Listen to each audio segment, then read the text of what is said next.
baking soda, salt, white sugar, brown sugar, all-purpose flour, choco chips, at dark chocolate.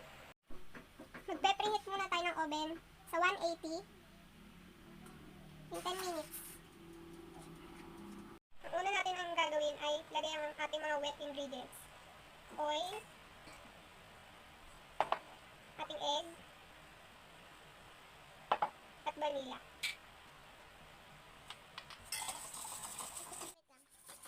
Haluin natin. After natin haluin, lagay naman natin ating mga dry ingredients. Brown sugar, white sugar, baking soda, at salt, at ating all-purpose flour. Haluin lang natin sila lahat.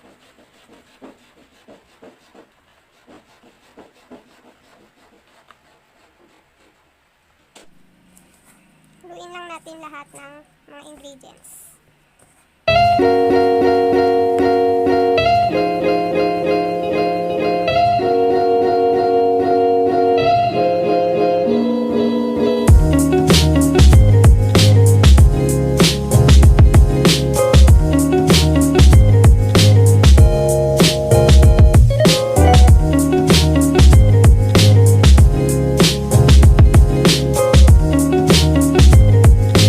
Pag naging ganito na ang mixture, saman natin mga chocolate.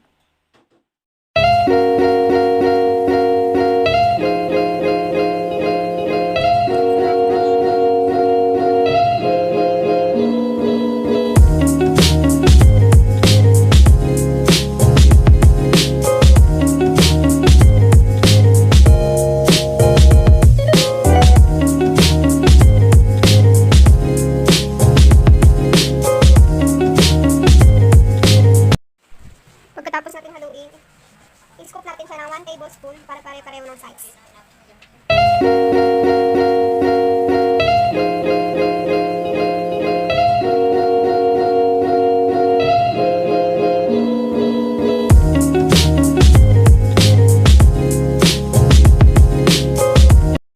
Yan, i-bake na natin siya sa 180 for 10 minutes.